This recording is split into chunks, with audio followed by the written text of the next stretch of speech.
I'm on Twitch.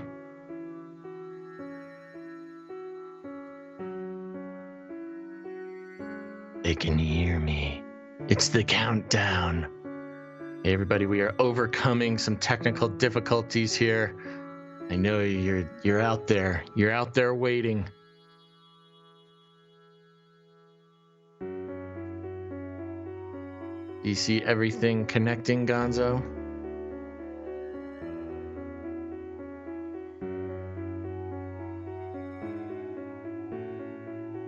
Like Periscope and Twitch are having some problems.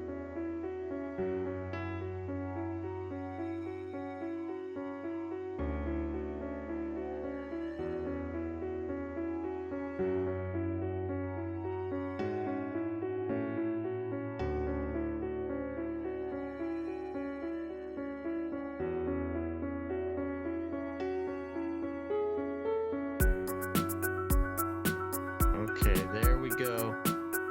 We're in business, I think. All right, everybody, here we go. Try number 2. Complete collapse of the internet connection the first time around. So thanks for trying to tune in again. Hopefully the internet, it's May Day. Things get a little squirrely on May Day, but thanks for being here for the May Day show, everybody. We will be getting started momentarily. Remember, we are trying to get our numbers up over at twitch.tv/Canary Cry Radio. Tune in there. Help us get those numbers up. Here we go.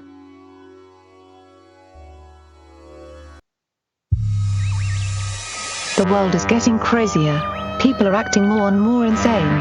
The end of the world is tomorrow. Tomorrow. There's only one thing to do when the world is falling apart. Listen to Basil and Gonz as they discuss this week's news and events through the lens of Bible prophecy. You are listening to Canary Cry News Talk. Hey everybody, you are listening to Canary Cry News Talk. Today is May 1st, 2020, and this is episode 192, and this week, May Day Musk Madness. And remember, my name is Basil. And this is Gonz. For some reason, Basil looks transparent on the screen, and I really can't fix it. But this has been a rough week of technology, trying to get us to go live. And if anybody's wondering, we have a Skype connection going between me and Basil. We have OBS running.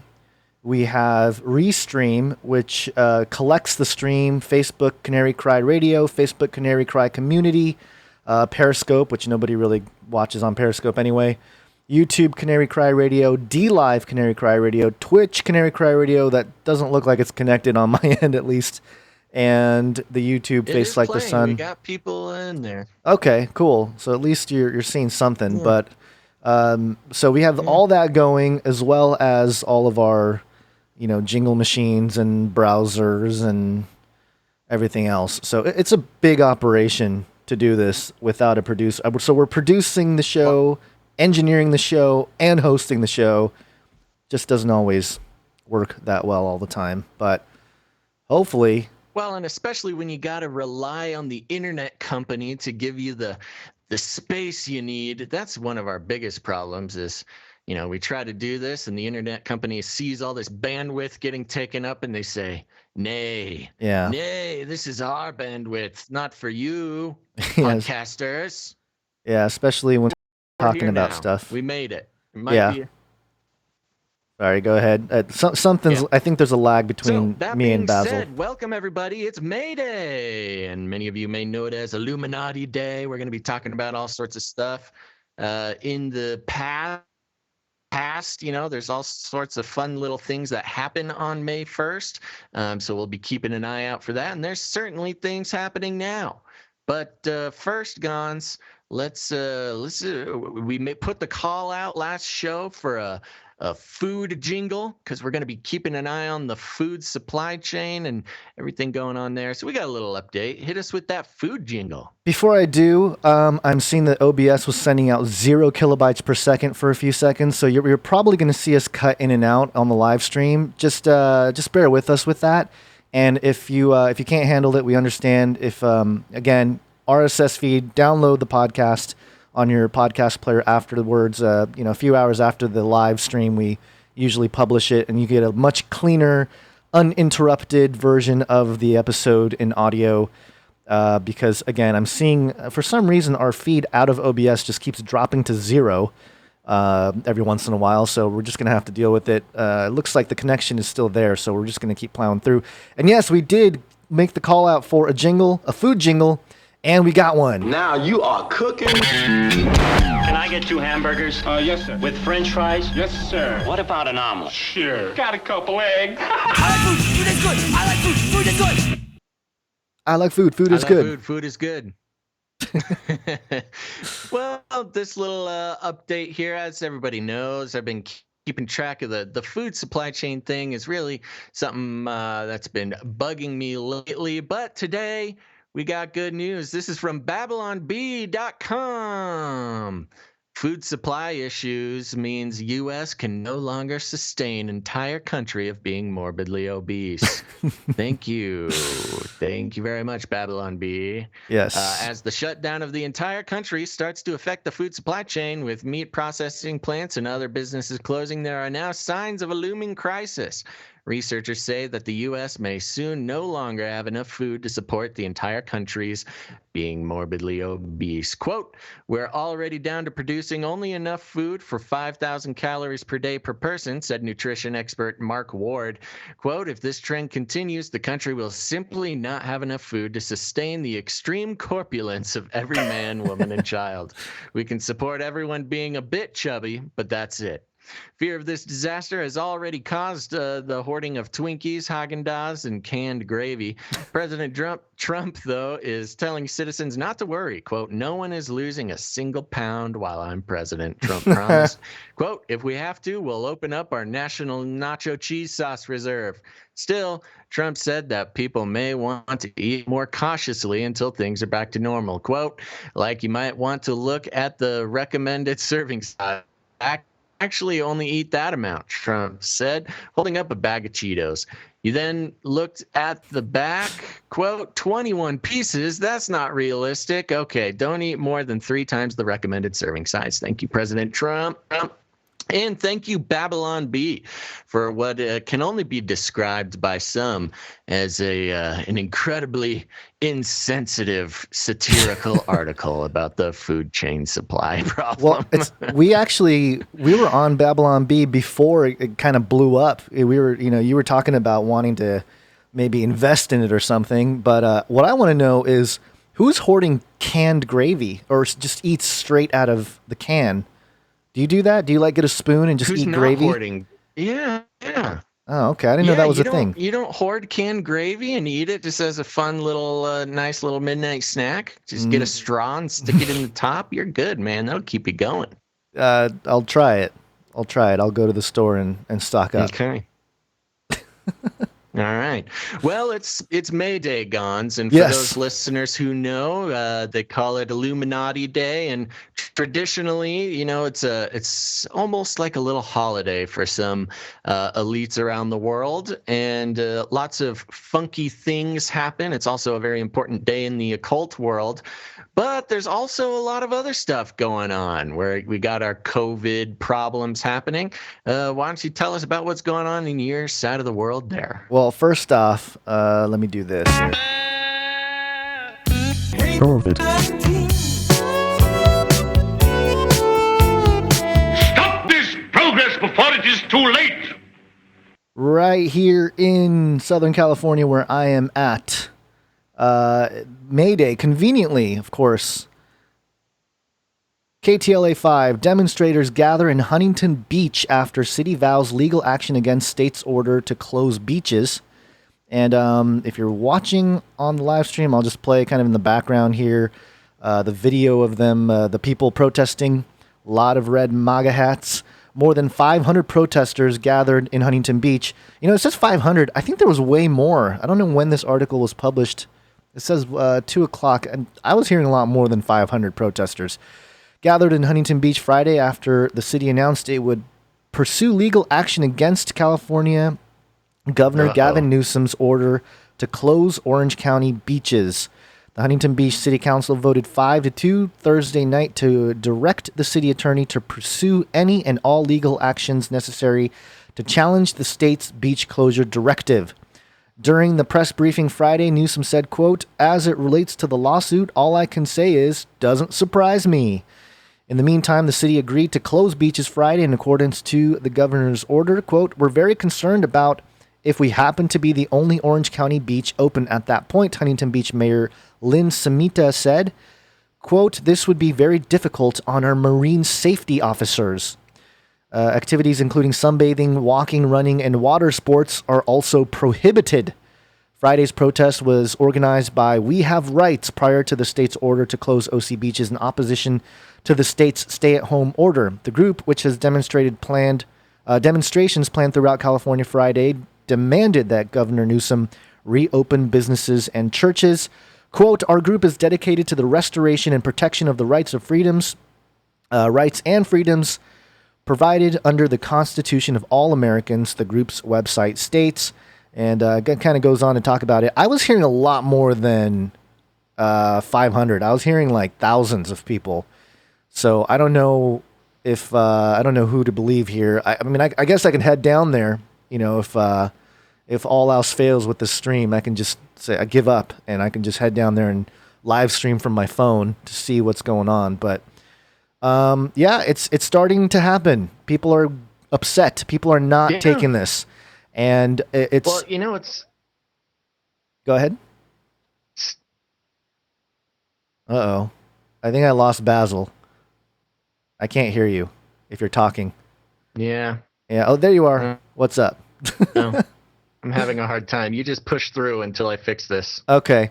So I find it very interesting and convenient that on May Day, you know, May Day being a very, the May Day protests in history, right? That being something of significance, the 1886 protest, that people would come out and do this, and maybe it was planned all along. But I'll tell you that, and I've reported on this on past live streams and past episodes of Canary Cry News Talk. I have a buddy who gets to kind of be an ear during calls and stuff with pretty high up military in California, and he was explaining to me well before all of this for a couple months now that the National Guard has been deployed and that they're trying to they're getting all these bullets and all kinds of stuff. And in one of the more recent calls, the whole idea was, hey, we're just preparing for civil unrest. And that was actually this past week that sort of call went out to some of the military folks in California anyway, with the National Guard. And so it's interesting that we're starting to see it now, and hopefully, you know, this isn't some kind of false flag event where some protesters get violent and the National Guard has to get in there and get violent, and we don't want to see that, obviously. But here we go. This is what people have been warning about, and I'm seeing OBS sending out 0 kilobytes per second again, so we're really not streaming right now. And I think Basil's frozen too, because obviously he's not talking and he's not hearing me. So, wow, this is a disaster. I know. This is so crazy. Can you hear me now? You sound like you're on a telephone, but yes, I can hear you. It really is a disaster, and I don't even know if you can. Yeah, okay. Well, I don't know if you can hear me or not, or if anybody is getting any of this anymore, but this is a good time to remind everybody that, this live stream thing is actually more of a supplemental activity for Canary Cry Radio, Canary Cry News Talk, and all sorts of things that we do. We we've been doing the podcast version. We've had our RSS feed, feeding the podcast to the people for almost 10 years now. So if you find that the live stream is a little bit too sketchy for you and it's just not working out or not working out for us, remember, you can go to iTunes or Stitcher or Spotify or wherever you listen to podcasts and subscribe to the podcast feed. You'll get an incredibly, impressively clean audio version of the show there, and recommend everybody go do that, especially on days like today where the internet saboteuring is at its peak. Yeah, How am I maybe sounding to you now, Gonz? you still sound like you're coming through a telephone or Absolutely something. nothing. Oh, you can't hear me? That's the other problem. You can't hear me. That's a problem just in general in terms of doing the show because, I mean, I can Yeah. barely hear you, but there's obviously a lag between us, and that's not good. But, hey, we're just going to try to keep plowing through here. And just another point to make about the Huntington Beach protesters. There's a lot of people, if you go on social media and stuff, you'll find a lot of people just condemning the people protesting and, making it a political issue and whatnot.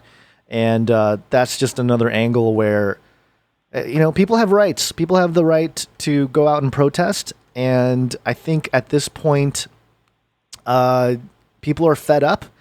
And this was expected. But I will say, just in terms of the fact that we're on, this is May 1st. And to see, a lot of the big type of protests begin to happen on May 1st, I think is a little convenient. I think it's a little bit suspicious in that sense. But I understand the people and their restlessness with all of this, especially since less than 0.003% of Californians have actually died from the virus. I can understand. And all the alternative media that's available nowadays that are clearly being censored, clearly being, just not shared a lot, especially dissenting views from doctors and people that are within the medical field that have something to say about it that's not with the status quo. They're being silenced, and I think a lot of people are starting to catch on to that.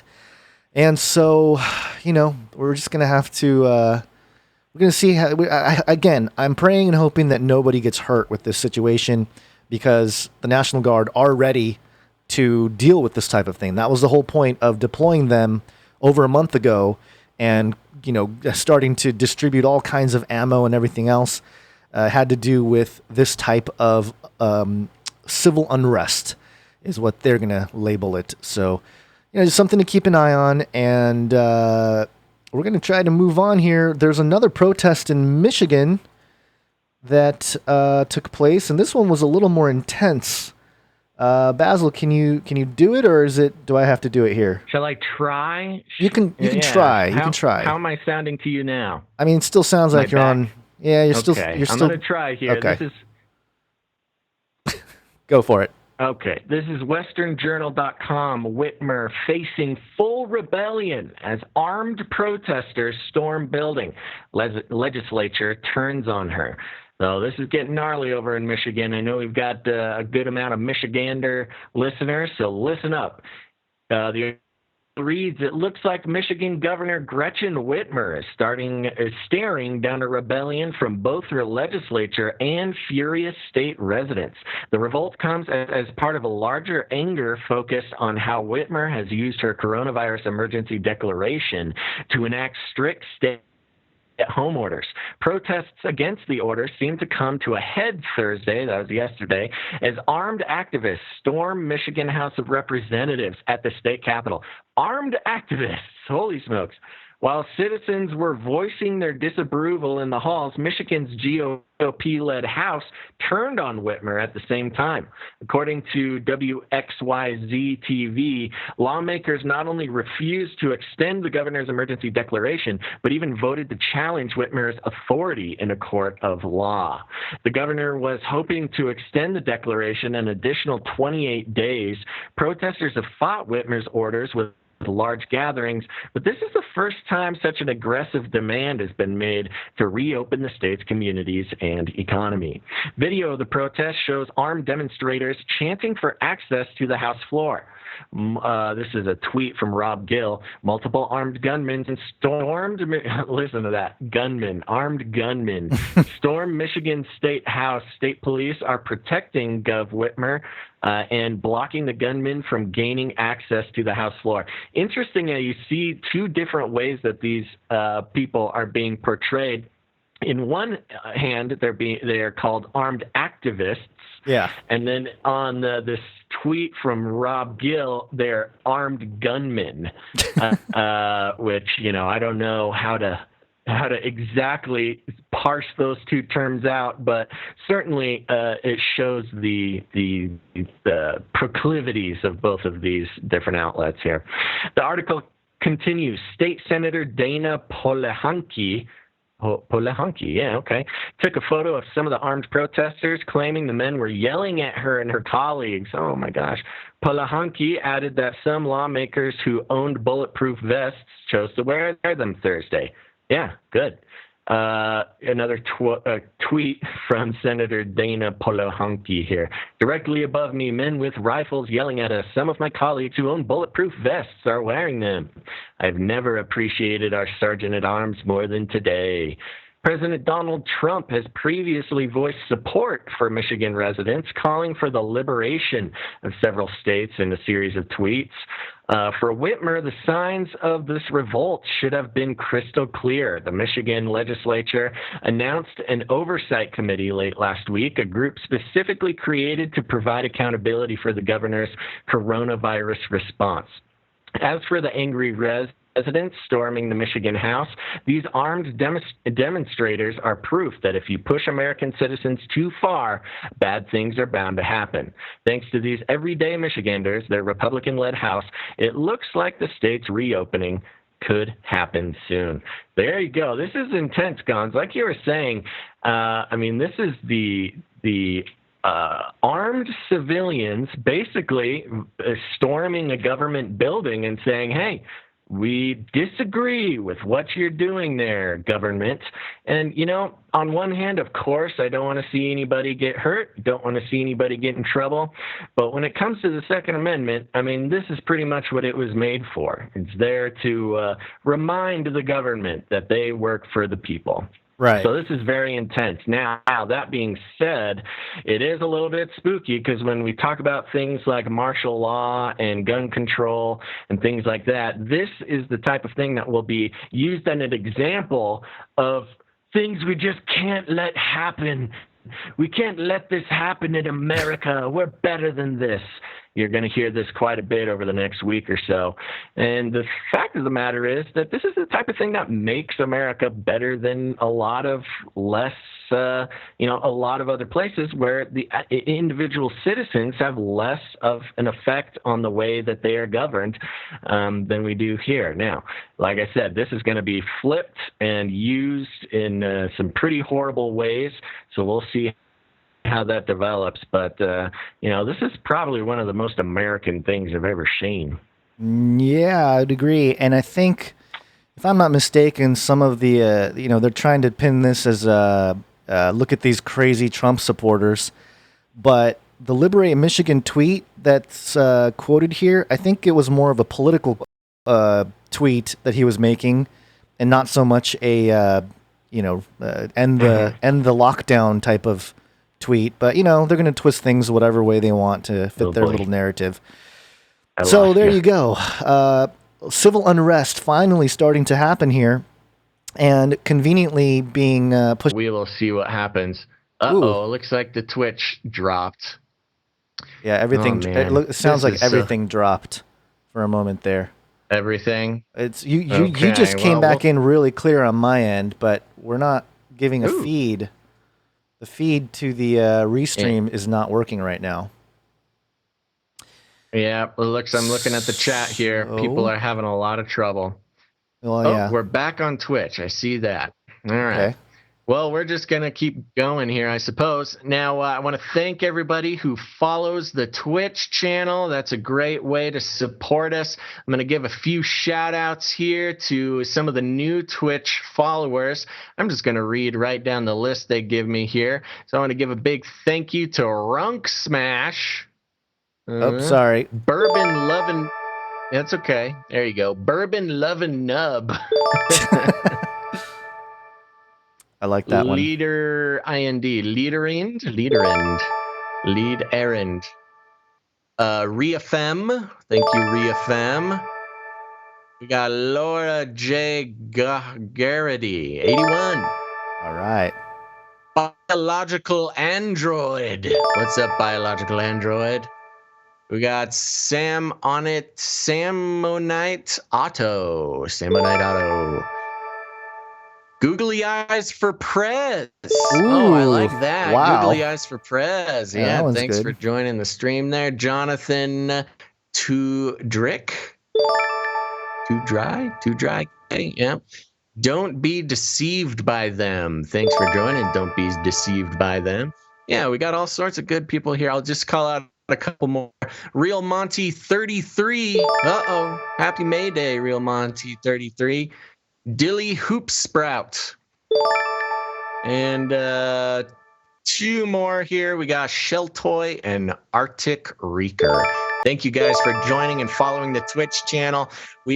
Twitch is a great solution for people like Gonz and I. We are your essential employees, so we're trying to make partner over on Twitch. They've got a lot of great, more fun tools and things for followers and producers over there on Twitch. So we are trying to hit an average of 75 concurrent viewers to the Twitch right now. Last I checked, we were at about 60. And I know things are laggy. Things are laggy all across all of our streams right now. So please, thank you for giving us a break there. Let's see. We got a new Miss V66. Thanks for joining. So there you go, Gonz. I don't know. I'm going to keep this short because we don't know when we're going to completely lose our ability to keep streaming. Yeah. I will drop the link in the chat just so it's there. Oh, this must be so hard to listen to. What do we do? Do I get a business link or business internet or something? I don't know what has to change here, but this is just I out don't of know. control. You gotta. Did you upgrade to T1? No, we upgraded to the T1 Giga Blast or something. I don't know. Yeah. Tried the we upgrade. might need to it's use not. some of this Patreon. Here's the thing. Here's the commitment I'm making right now. Every dollar that gets donated or pledged on our Patreon or comes in on our PayPal, whatever money comes in today, Gonz, we're going to put that directly towards upgrading our internet connections. Yeah. What do you think? Can you agree to that? Sounds like a plan. Okay. Yeah, I like that All right, idea. so that's the plan, people. Here's the thing. We are your employees, your essential employees. This is all we got nowadays. And if you guys value the show, you're seeing the problems we're having today. And if you're out there and you can hear this, I don't even know if anybody's hearing this. But if you're hearing this, go to patreon.com/CCNT for Canary Cry News Talk or patreon.com/Canary Cry Radio, or you can go to canarycryradio.com/support. And here's the thing. Any pledges that come in today, whether it's on Patreon, on PayPal, or a one-time donation on canarycryradio.com/support, anything that comes in today is going directly to pay for Gonz and I to upgrade our internet connection to at least a T1 connection. I mean, that takes that would be at least a couple $100 a month for us to do that. But I have had just about enough of us getting our connections throttled and ruining the show. So if you are out there, Cindy Wingate is calling us out for a Hegelian dialectic here. Problem, reaction, solution. That's right. This is our version. This is our coronavirus. If you're out there, I'm telling you, anything that comes in today, we're putting that directletly towards improving our internet connection. Whatever the money, whatever pledges come in today, that's going to decide. Let's upgrade to what the highest possible connection that comes in that we can afford with the money that comes in today, Gonz. What do you say? Sounds good. Who I knows? like that I mean, idea. if we get a bunch of money in, let's go straight to T4, baby. Direct connection. Is there a T5G? Yeah. Get that 5G installed right into my headset here. That'll be great. Yeah. No, but I at least want to get to T1. I'm sorry. This is just crazy. I'm so frustrated with our situation today. We cannot have this happen again. Yeah, well, frustrations go all around because last night I had a little situation with my YouTube channel. And, you know, I saw an email come in and I was like, Son of a bee sting. because one of my videos, it was about the sin virus, was taken down by YouTube because it was considered, what was it? Inappropriate content. And yeah. Why don't you tell a little bit about your sin virus theory? Because you told me this theory, you brought it onto the, you put your sin virus theory out on the show last year, the year before, something like that. It's a really great theory, but this is the video you made that got taken down. Yeah, so the idea, and I talked about it mainly in Age of Deceit 3, but the idea here is it's kind of an analogy that the sin virus, the sin itself is kind of like a virus for all creation, based on Romans 8, that creation is corrupt and waiting for the revealing of the sons of God. And the whole notion here is that this idea of sin explains not just the decay, not just death and the second law of thermodynamics, but this whole problem that we're facing as humanity. We all know that death is wrong. Just inherently, you don't have to be a believer to think that something's wrong with death, the whole idea of death. And the Bible tells us that from sin comes death. So that's the whole point. And I made a video called The Real Virus, and maybe the title was the reason why it got flagged on YouTube. But it got flagged. Mm-hmm. They took a look at it, and they deemed it inappropriate content. And so they deleted it off my channel, which is a first for me because I've done a decent job of trying to, get around the sort of censorship that YouTube has been cracking down on for the last few years. And, a lot of it had to do with like political messaging and stuff early on. But in more recent years, it seems like just whatever information that goes against the status quo. And in terms of my video, I think the most disturbing thing about the fact that my video was taken down was that it's an opinion piece, really, about my worldview and a spiritual worldview. So if YouTube is gonna go ahead and start, censoring videos about people's spiritual beliefs, we're talking Revelation 13 in terms of like going after the saints. I mean, we're not there yet in America anyway. But that's kind of where it's headed. And, I did an impromptu live stream last night and got to hang out with some people and chat with folks. But yeah, I was really surprised that they would take it down because, it's just one of those things where, look, I did talk a little bit about the virus, but it really wasn't about the virus so much. It was more about sin. And if they're going to start, censoring religious content, then what are we? Are we in communist China? What's going on here? Hate speech, Gonzo. Yeah, and I have a quote from Edward Bernays. He's one of the grandfathers of propaganda, and we're living in this age now where people are more educated and people have access to a lot more information. And I find it fascinating that he had a quote here about literacy and education and how propaganda works even despite all that. And he said, quote, "Universal literacy was supposed to educate the common man to control his environment. Once he could read and write, he would have a mind fit to rule. So ran the democratic doctrine. But instead of a mind, universal literacy has given him rubber stamps inked with advertising slogans, with editorials, with published scientific data, with the trivialities of the tabloids and the platitudes of history, but quite innocent of original thought.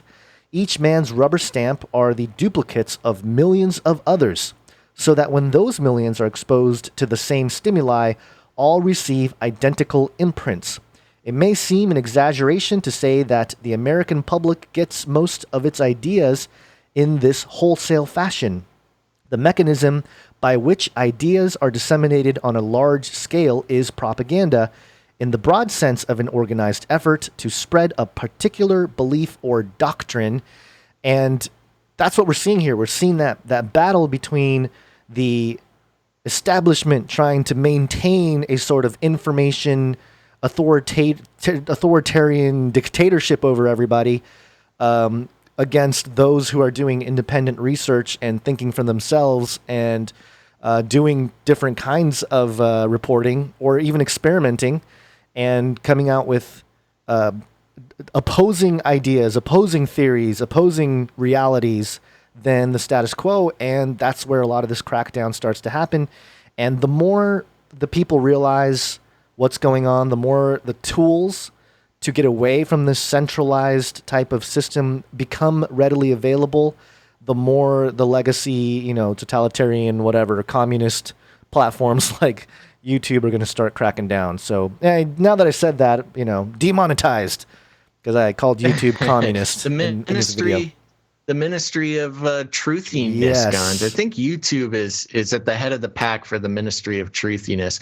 And that's part of why we switched over to Twitch. Now, look, Twitch isn't perfect. Twitch is part of the big corporate establishment. Yeah. But, that's why we also are investing our time and resources into the decentralized internet. And those of you who don't know what the decentralized internet is or what it can do for you or what it's inevitably going to do for us, you can go to canarycryradio.com/crypto.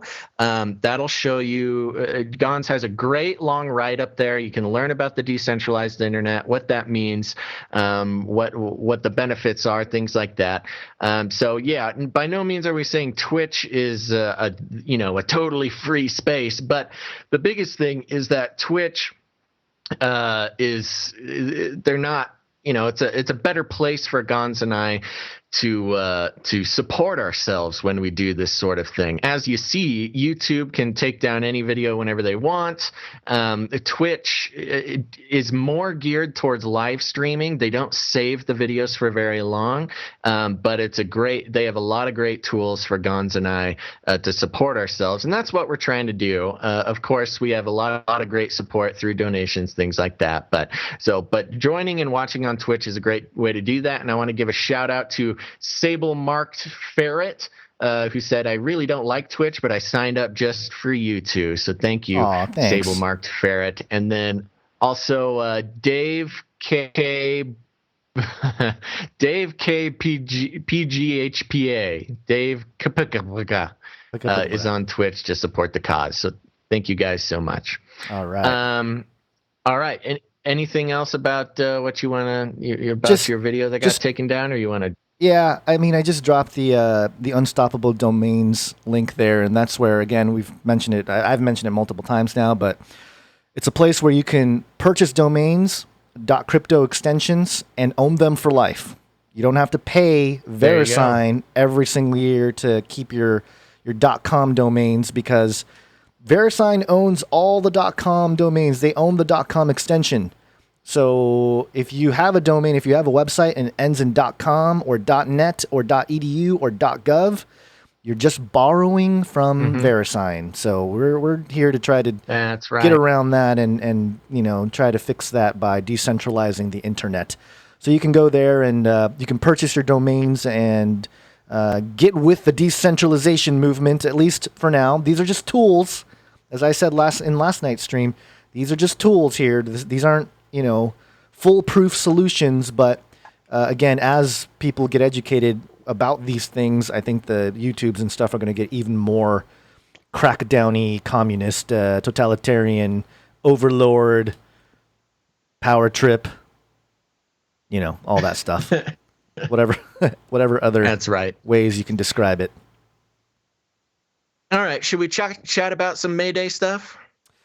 Let's do it. Hold on. Give me 1 second here. I'm going to first off do this. And Mayday.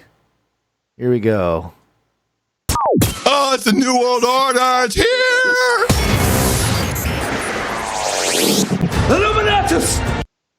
Illuminatus! Illuminatus!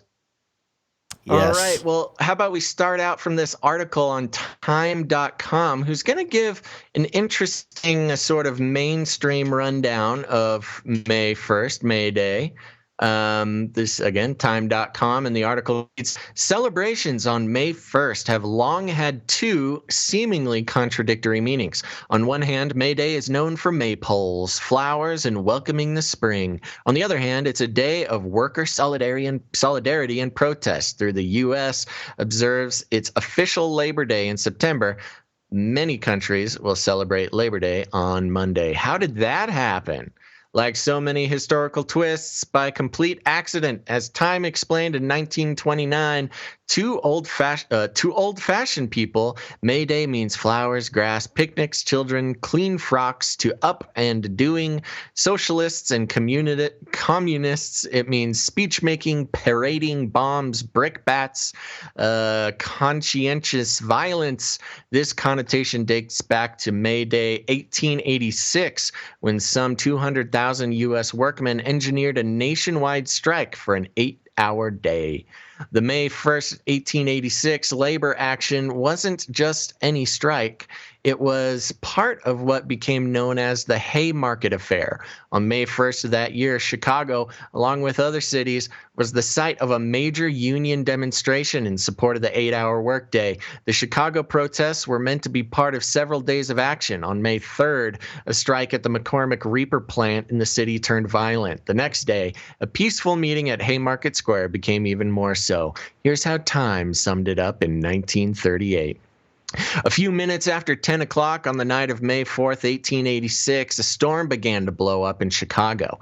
As the first drops of rain fell, a crowd in Haymarket Square in the Packing House district began to break up. At 8 o'clock, there had been 3,000 persons on hand, listening to anarchists denounce the brutality of the police and demand the 8-hour day. But by 10, there were only a few hundred. The mayor, who had waited around in expectation of trouble, went home and went to bed. The last speaker was finishing his talk when a delegation of 180 policemen marched from the station a block away to break up what remained of the meeting. They stopped a short distance from the speaker's wagon as a captain ordered the meeting to disperse, and the speaker cried out that it was a peaceable gathering. A bomb exploded in the police ranks, and it wounded 67 policemen, of whom 7 died. The police opened fire, killing several men and wounding 200, and the Haymarket tragedy became a part of U.S. history. In 1889, the International Socialist Conference declared that in commemoration of the Haymarket Affair, May 1st would be an international holiday of labor, for labor, now known in many places as International Workers' Day. In the U.S., that holiday came in for particular contempt during the anti-communist fervor of the early Cold War in July of 1958. President Eisenhower signed a resolution named May 1st Loyalty Day, in an attempt to avoid any hint of solidarity with the workers of the world on May Day. The resolution declared that it would be a special day for the reaffirmation of loyalty to the United States of America and for the recognition of the heritage of American freedom. So there you go. Gonz, has a little bit of a bloody history, but it's all about the workers, giving the common man their power back. Yeah, of course. Which reading this, and again, this was an article that was published back in 2015 and then updated on May 1st of 2017. All very strange about how today of all days, the big protest started to happen. And of course, right now, as we sit here, we're only seeing it from Huntington Beach and Michigan. And I saw some people in the chat saying that all of it is, staged so that they have someone to blame for the second wave of the virus when it catches everybody. And that may be so, but in terms of just this day, out of all the days being that day, I find it very fascinating, given our history here. I know. Because they're kind of protesting the same thing in a way, more or less. They're protesting the same idea of like a socialist or a communist type of situation that has crept up in recent days or recent weeks because of the virus. So yeah, just a fascinating parallel with that. But that's not the only place where we find the May 1st day, because obviously there's a little history when it comes to May 1st. Illuminatus! And that has to do with May 1st being the day that the Bavarian Illuminati was founded.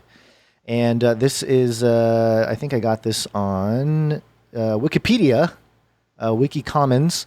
This is the cover of, I guess, the document that was written by Adam Weishaupt. He was a Jesuit, and we'll read about him in a second here.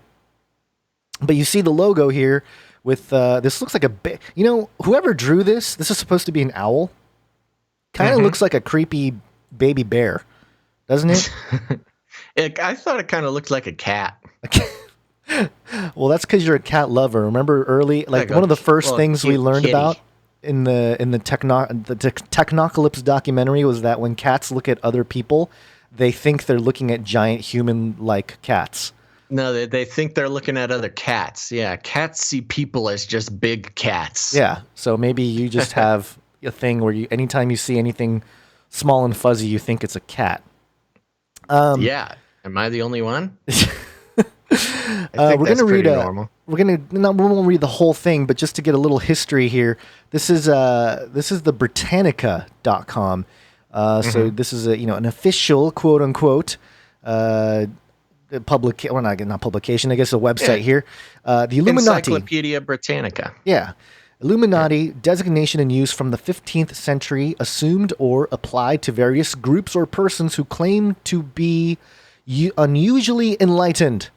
The word is the plural of the Latin illuminatus, revealed or enlightened. There's a little mugshot there of Adam Weishaupt. And it says here, early Illuminati, according to adherents, the source of the light was viewed as being directly communicated from a higher source or due to a clarified and exalted condition of the human intelligence. To the former class, belong the Alumbrados, the Spanish enlightened of Spain. Spanish historian Marcelino Menendez y Palayo first finds the name about 1492 in the form Illuminados, 1498, but traces them back to the Gnostic origin and thinks their views were promoted in Spain through influences from Italy, which would be Rome. One of their earliest leaders, indeed, some scholars style her as a pre-Alumbrado, was Maria de Santo Domingo, who came to be known as La Beata de Piedrahita. She was a laborer's daughter born in Aldea Nueva, south of Salamanca, around 1485. She joined the Dominican order as a teenager and soon achieved renown as a prophet and mystic who could converse directly with Jesus Christ and the Virgin. Ferdinand of Aragon invited her to his court, and he became convinced of the sincerity of her visions. The Dominicans appealed to Pope Julius II for guidance, and a series of trials were convened under the auspices, of the Inquisition. Her patrons, which by then included not only Ferdinand, but also Francisco Cardinal Jimenez de Cisneros and the Duke of Alba, ensured that no decision was taken against her, and she was cleared in 1510. And then it gets into Ignatius of Loyola, and there's a picture of Loyola there. The movement under the name Illumines seemed to have reached France from Seville in 1623. It attained some prominence in Picardy when joined in 1634 by Pierre Guérin, cure of Saint Georgios de Royo, whose followers, known as Guérinettes, were suppressed in 1635. Another body of Illuminés surfaced in the south of France in 1722 and appears to have lingered till 1794, having affinities with those known contemporarily as French prophets, an offshoot of the Protestant militant Camisards. And goes into the Rosicrucians and people that taught Hermeticism and Christian Gnosticism, Jewish Kabbalah, alchemy, and all the things of the mystery religions. And then we get to the Bavarian Illuminati, and that's where we get the May 1st date. Perhaps the group most closely associated with the name Illuminati was a short-lived movement of Republican free thought founded on May Day 1776 by Adam Weishaupt, professor of canon law and Ingolstadt, and a former Jesuit. The members of this secret society called themselves Perfectibilists. Their founders' aim was to replace Christianity with a religion of reason, as later did the revolutionaries of France and the 19th century positivist philosopher Auguste Comte. The order was organized along Jesuit lines and kept internal discipline in a system of mutual surveillance based on that model. Its members pledged obedience to their superiors and were divided into three main classes. The first included novices, Minervals, and lesser Illuminati. The second consisted of Freemasons, ordinary Scottish and Scottish Knights. And the third, or mystery class, comprised two grades of priest and regent, as well as magus and king. And it goes on here. We'll leave all the links in the description of canarycrynewstalk.com. But there's a quick overview, and there's another National Geographic article that I think Basil will get into here in a second. But there's a lot of history here, and it all ties back to the mystery religions, the Gnosticism, that so much of which were refuted, especially by Paul in the epistles. I think this whole thing has been around for a while, and it's not old, or it's not new at all. Of course, May 1st being an important day in recent centuries, but the ideas go way, way back. And as Bible-believing Christians, we can label them as Antichrist spirit, in my opinion.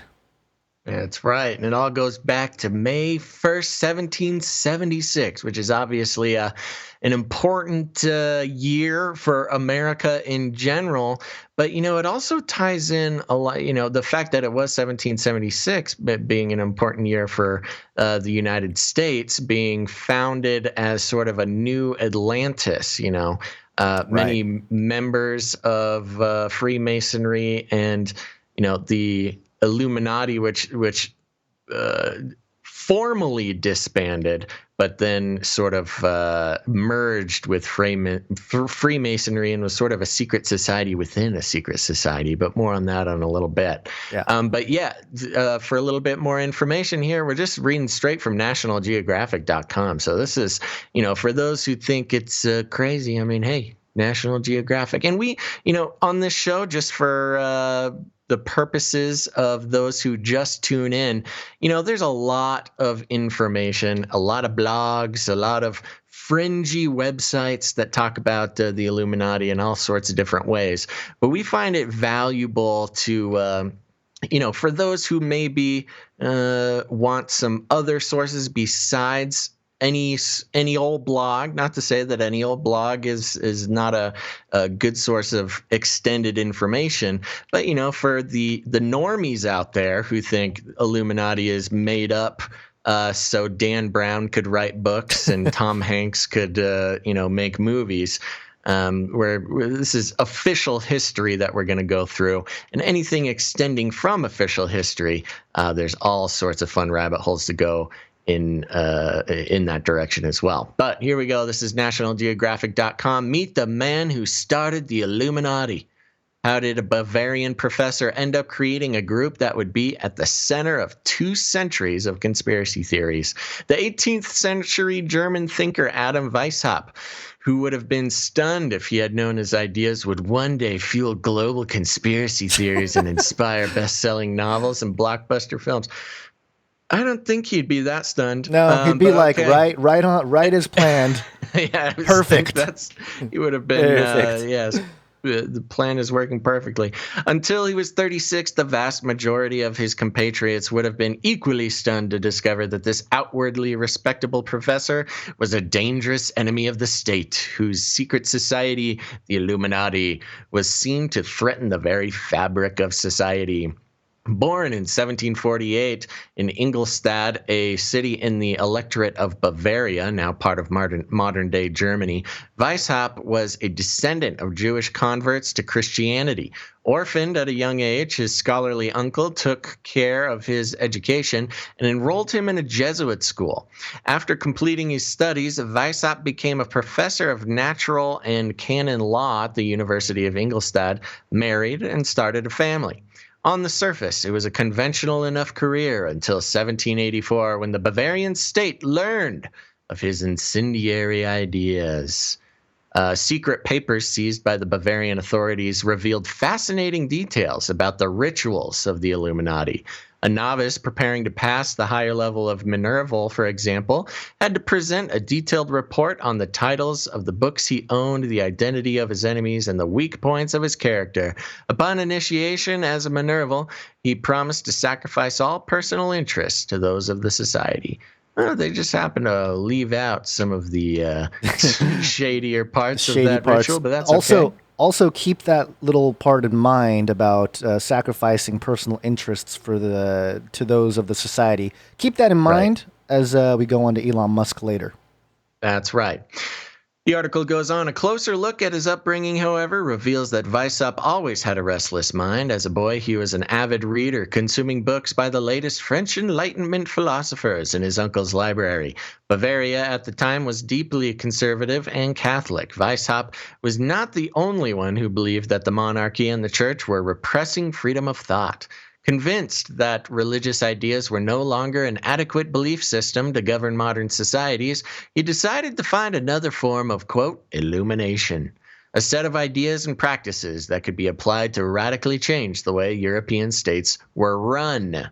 So there you go. Even from the beginning, it's focused around not running thinking countries. Running countries. It's all about control of societies.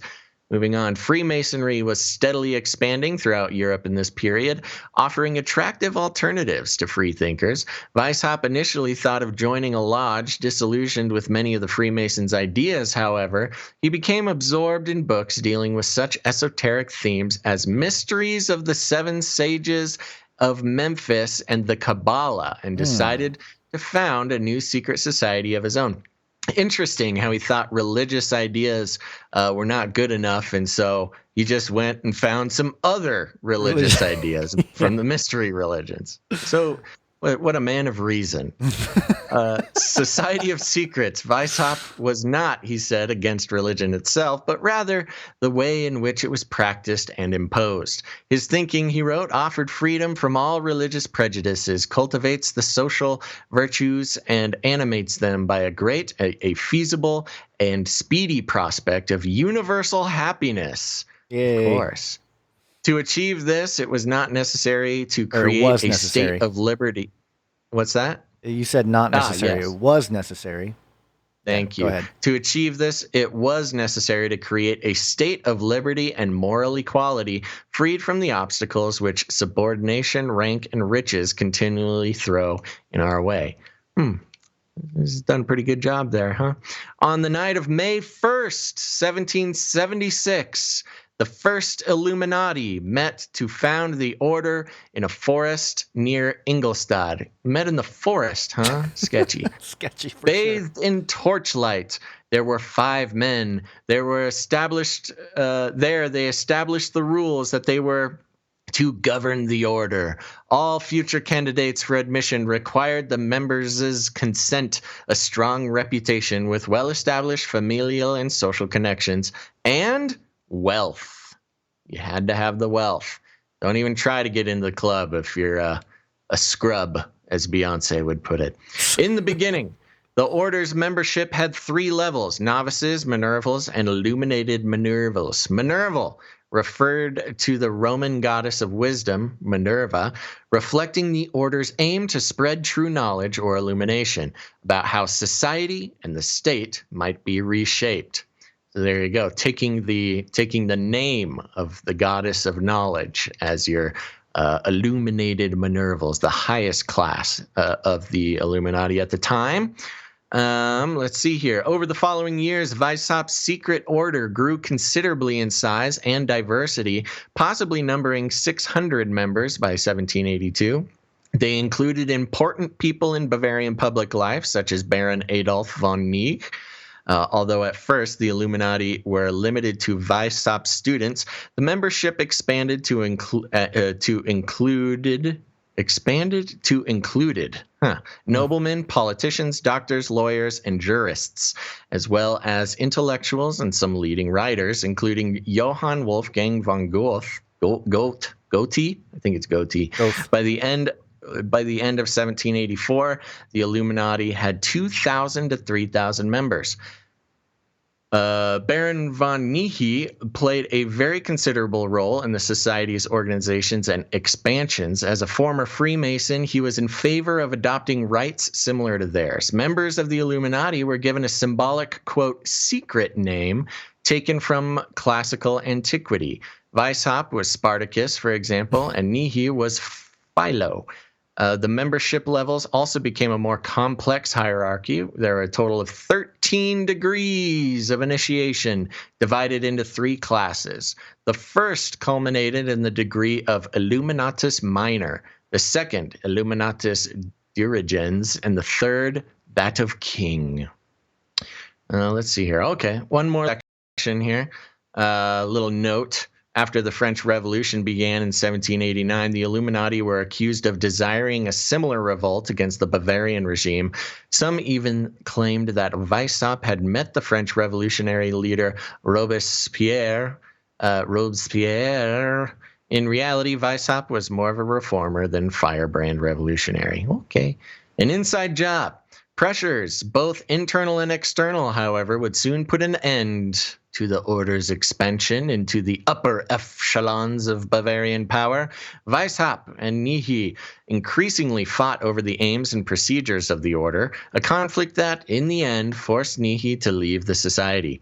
At the same time, another ex-member, Joseph Olschneider, wrote a letter to the Grand Duchess of Bavaria, supposedly lifting the lid on this most secret of societies.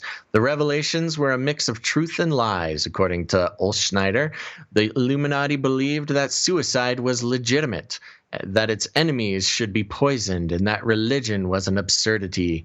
He also suggested that Illuminati were conspiring against Bavaria on behalf of Austria, having been warned by his wife. The Duke Elector of Bavaria issued an edict in June 1784 banning the creation of any kind of society not previously authorized by law.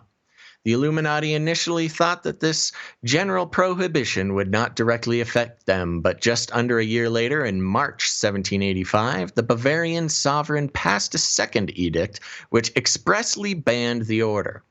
In the course of carrying out arrests of members, Bavarian police found highly compromising documents, including a defense of suicide and atheism, a plan to create a female branch of the order, invisible ink recipes, and medical instructions for carrying out abortions. Oh, that's interesting. I did not know that.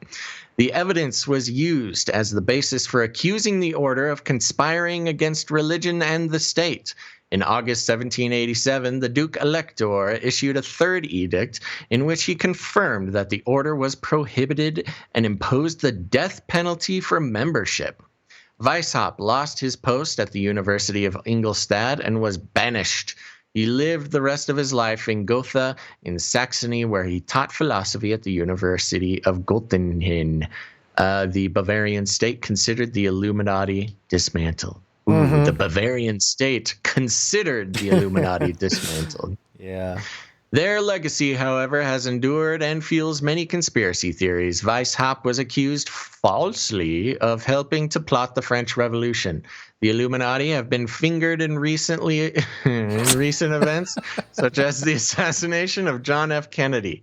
Weishaupt's ideas have also influenced the realms of popular fiction, such as Dan Brown's Angels and Demons and Foucault's Pendulum by Italian novelist Umberto Eco. Although this group was disbanded, Weishaupt's lasting contribution may be the idea that secret societies linger behind the scenes, pulling the levers of power. Yeah, maybe, huh? Maybe. And what disinformation is in this, little article, National Geographic? Well, what they happen to not include is the actually quite historically, a lot of historical evidence to show that the Illuminati then went into hiding by all the members joining Freemasonry and existing within the ranks of the established and accepted order Secret of Freemasons. Societies. Yeah.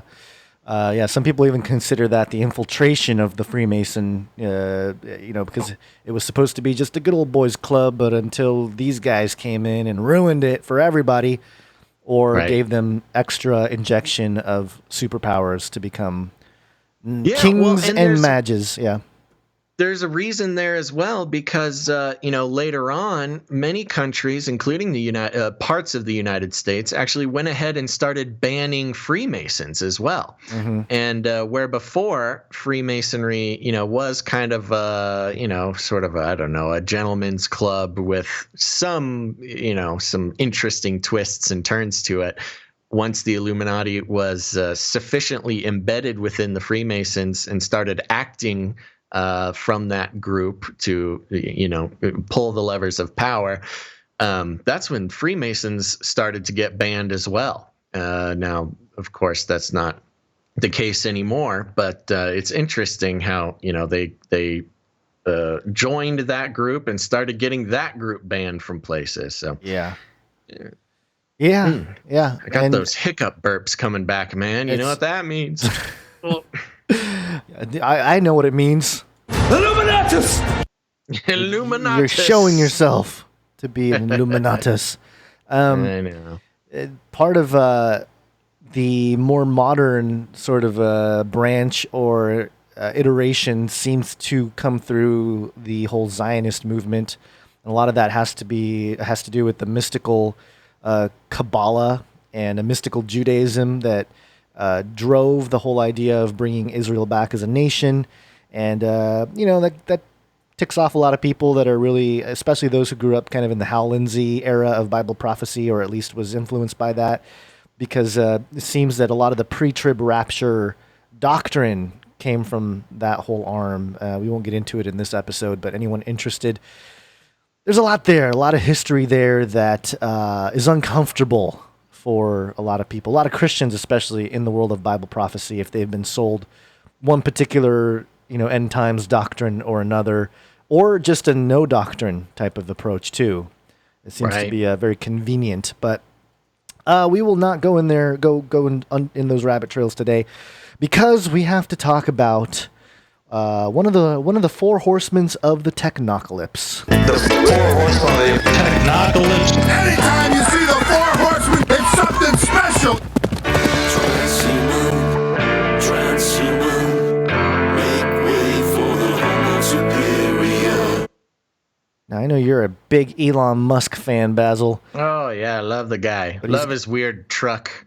He's got his 33 million followers. Classic. Ding, ding. And he's been tweeting a lot today, May 1st, on May Day. He's, I don't know if he's maybe, doing his thing there. But I got a few tweets here that I want to go over. First off, there's one where he just basically says... Actually, Gonz, yes. Real quick, before you do that, we got to take a break. Okay. I know, I'm sorry. We got to take a break. People are pulling up on the Twitch. They are doing it, and they're doing it for us, Gonz. So I got to give out some shout outs. Here we go. Catherine Lozo. Thanks, Catherine. Network Magician 419. One short of 420. Network Magician. Pooley 1976. Welcome to the club. Christian Woman 30. I like that. Straightforward. Vancouver Mark. Resist Through Salvation. Okay. Ooh, very I like nice. that one. Thanks for joining. Real Ryan 88. Very active in the chat there. Thanks for joining. Runk Smash. Did I already say? Yep, I already said Runk Smash. There you go. You get double call out Runk Smash. All right. Thank you guys for joining the club, following the Twitch. Again, we are trying to make partner over there. We have to average 75 viewers through the over 30 days. Now, we're a little bit lower than that at this moment. So if a nice handful of you could head over to twitch.tv/Canary Cry Radio and start watching over there, help us get those numbers up. We got to hit an average of 75 over a month. So please do that. And a little shout out. What's up, AB777? Thanks for being here. Okay, right. Gonz. Tell us about any other. I think that's it. We're just doing Twitch. I'm over at the Patreon right now, seeing how we're gonna pay for our internet upgrade, Gonz. So far, nobody's biting. nobody's Nobody wants us biting to have on better helping internet us connection. upgrade our internet connection, but That's okay. Who knows? We'll check the PayPal later. We'll see if anybody wants us to improve our. It feels like we've been pretty good since the past half disastrous. hour. Yeah, I don't know why things got better, but yeah. So Elon Musk. First off, he's got his Deus Ex. Oh, excuse me. No, I'm burping. He got the Deus Ex little avatar picture there. I don't know if that's like an Elon version of Deus Ex, but he tweeted this out today, May 1st, at 8:10 a.m. I'm selling almost all physical possessions. Will own no house. What in the world, Basil?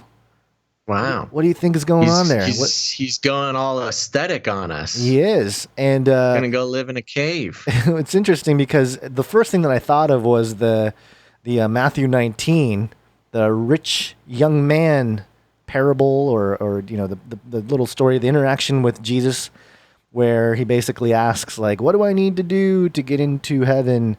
And Jesus says, you know, for the rich man to enter the kingdom of heaven, it's easier, he says again, this is verse 24, again I tell you, it's easier for a camel to pass through the eye of a needle than for a rich man to enter the kingdom of heaven. And they were astonished, and they asked, who then can be saved? Jesus looked at them and said, with man this is impossible, but with God all things are possible. And where's the passage that talks about giving up all your... Here it is. I think I passed it. Verse 21. Sorry about that. If you want to be perfect, go sell your possessions and give to the poor, and you will have treasure in heaven. Then come follow me. And I don't know. It just reminded me of that because it just seems like Elon's setting himself up to be some kind of Jesus figure here. He kind of turned on the official narrative of the whole COVID thing when he tweeted out something about freedom, like freeing Americans of this whole COVID thing. Free America now. That was back on April 28th, but it's been very interesting to see Elon kind of flip it around here and become a champion of the people, so to speak, in terms of the freedoms and whatnot. Well, if you look at his line of tweets today, I don't know if you're planning to go through them. Yeah, we don't have to go through all of them, but yeah, I might run through them real quick because they're hilarious. Yeah, okay, go for it. The next one, he just says, Tesla stock price is too high, in my opinion. Right. Yes, I saw that one too. And this one, hasn't he gotten in trouble from the SEC or something because of this? Like, this is like the opposite of insider trading. Yeah, it's like, he's not supposed to be mentioning anything about stock price as a CEO, but whatever. What are you gonna do? Because then he continues and says, "Now give people back their freedom." Next tweet, and the rocket's red glare, the bombs bursting in there. Next tweet, gave proof through the night that a flag was still there. Next tweet, oh say, does that star-spangled banner yet wave? Next tweet, o'er the land of the free and the home of the brave? Question mark. Next tweet, rage against the dying of the light of consciousness. Okay, he might be uploading himself into the internet as we speak. Well, that was my response was, hey, you don't need a house because maybe your mind is already in the cloud, you know? Yeah, well, then he mentions in his next tweet, just one stipulation on sale. I own Gene Wilder's old house. It cannot be torn down or lose any its soul. Okay. Yeah. He's serious. And then he says, this is the best part. The next tweet is, my girlfriend Grimes is mad at me. So he goes from the champion of liberty to and then his girlfriend being mad. Pop star girlfriend is mad at him. Maybe he's phasing back and forth from cyborg and human. So he has his human moments, and then he has his crazy cyborg overlord moments. He's having a real inner struggle with his between his humanity and his upload cyber consciousness. And speaking of propaganda here, I actually found another quote by Edward Bernays, the grandfather of propaganda, and I think this is apropos here. He said, quote, "Modern business must have its finger continuously on the public pulse. It must understand the changes in the public mind and be prepared to interpret itself fairly and eloquently to changing opinion."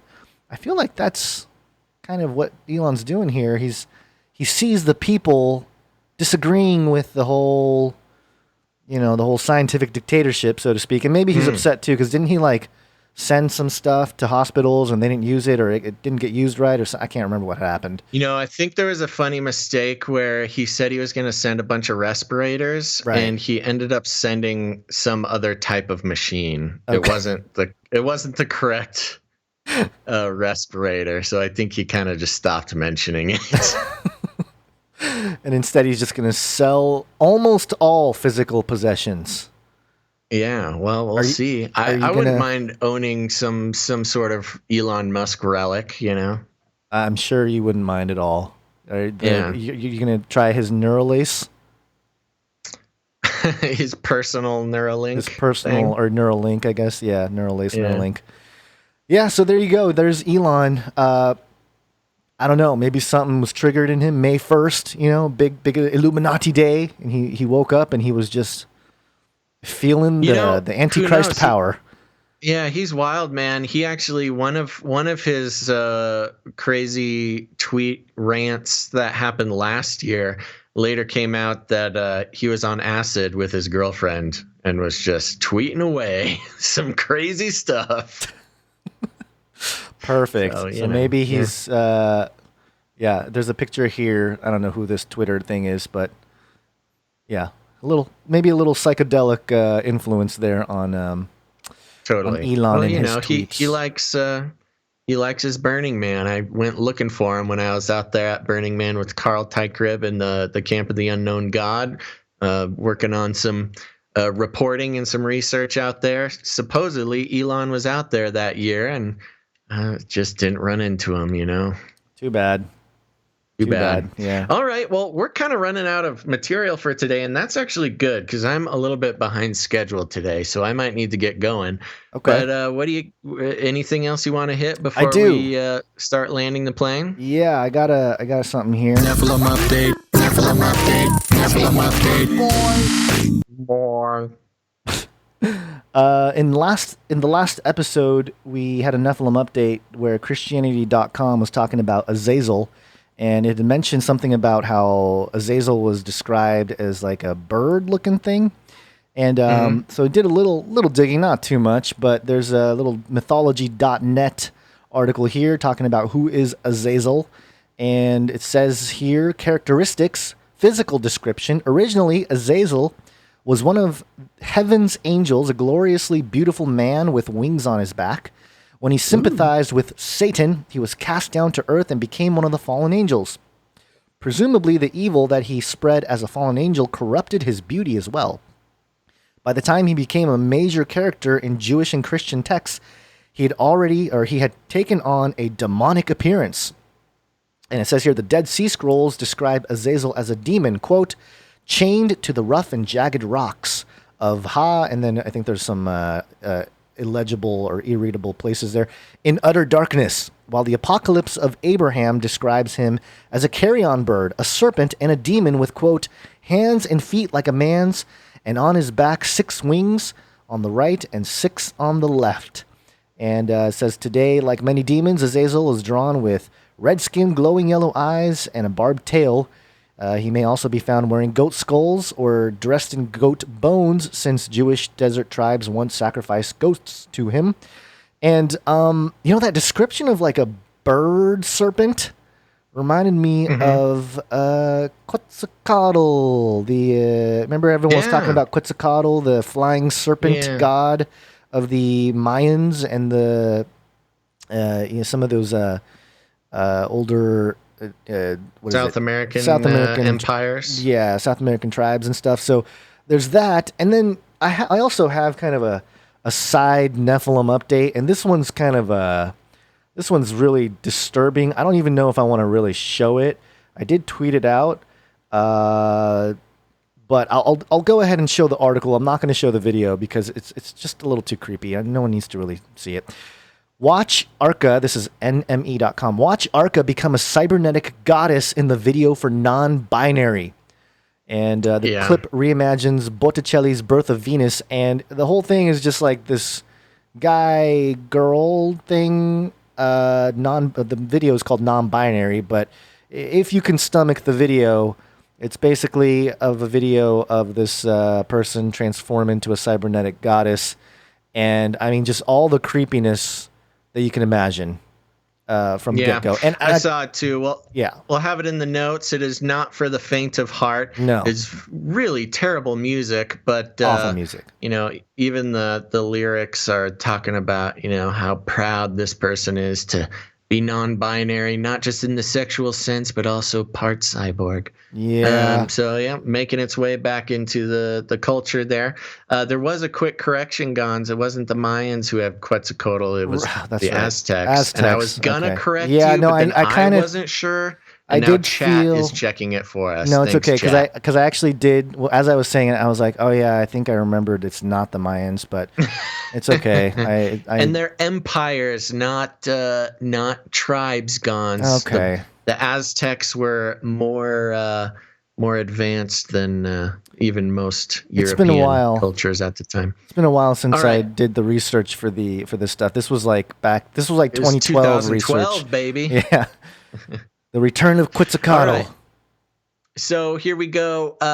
One last time, I want to thank everybody who's watching us on Twitch. We scraped by the 75 average that we are shooting for today. Thank you guys so much. That goes a long way towards getting us to where we need to be to help support ourselves. And during this time especially, where you're essential employees.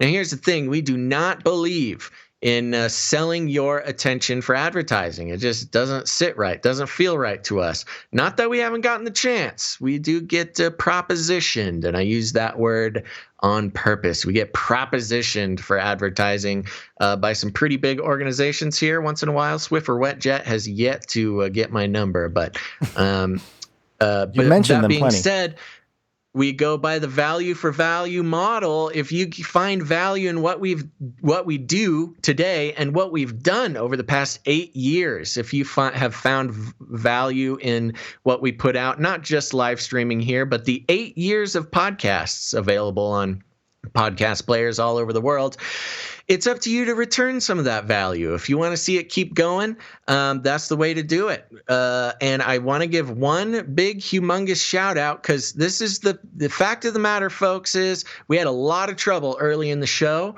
and all due to our internet connections being throttled, which does not surprise us, happens once in a while.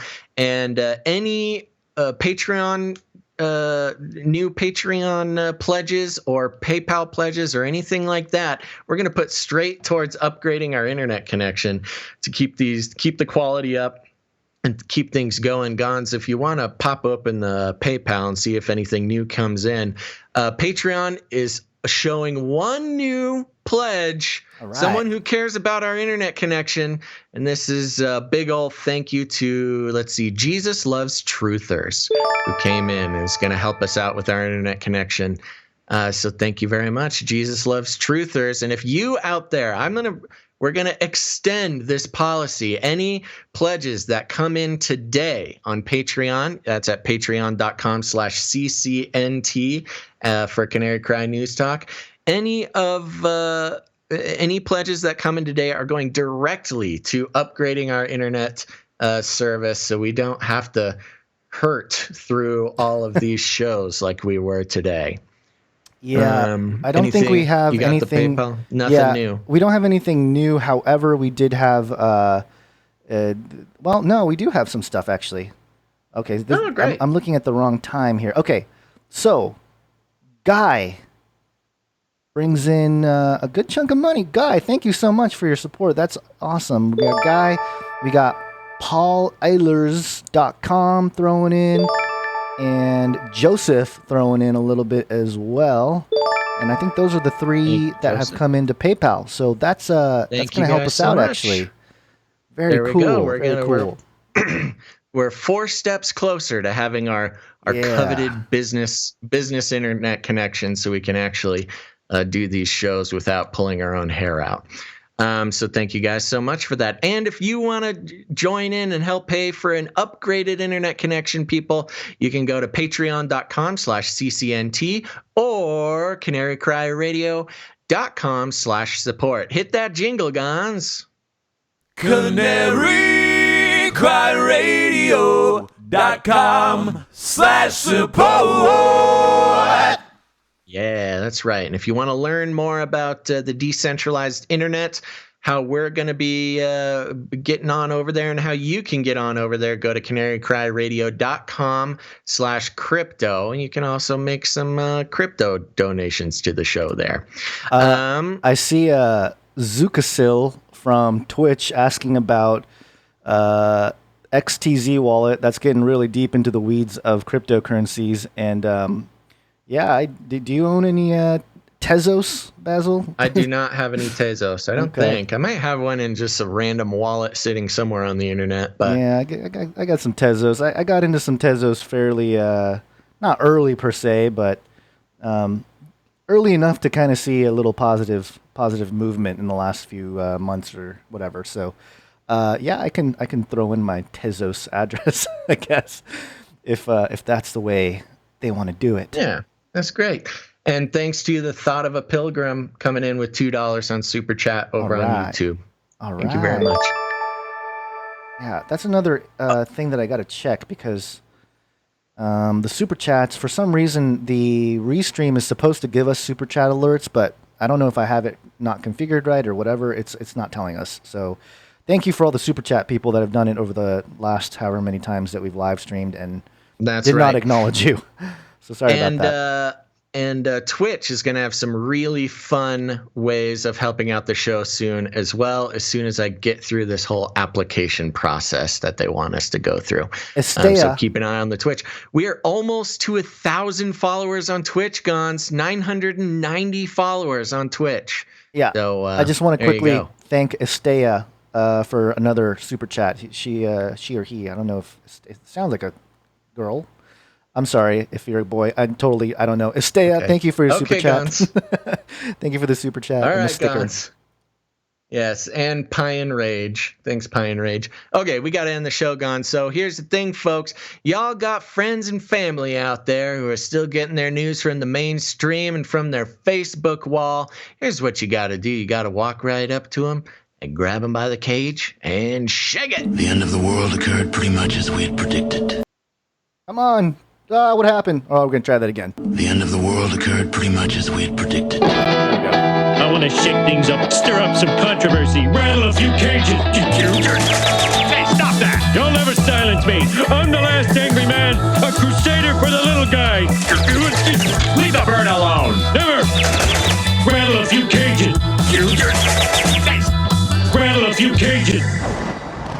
The human race will have every opportunity to improve. And if they don't? Ask Noah. That's right. Ask Noah. And one last thank you to Incarnate Unlimited for coming in $5 on the super chat. That dude is always here. Good job, Incarnate. Okay, there you go, everybody. Thanks for tuning in to this episode of Canary Cry News Talk. Again, any more pledges that come in today are going directly to upgrade our internet connection. And so you can be part of that. Head to patreon.com/CCNT or canarycryradio.com/support. Thank you guys so much. And make sure to tune in. We are going to be live streaming Monday, Wednesday, and Friday around this time. And so make sure to tune in next week. But until then, folks, think outside the cage.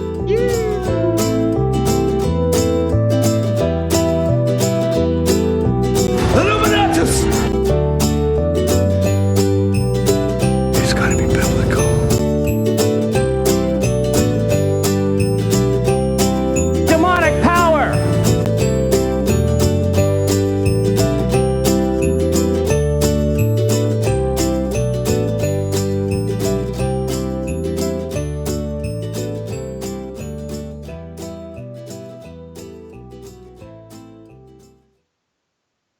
Bye-bye.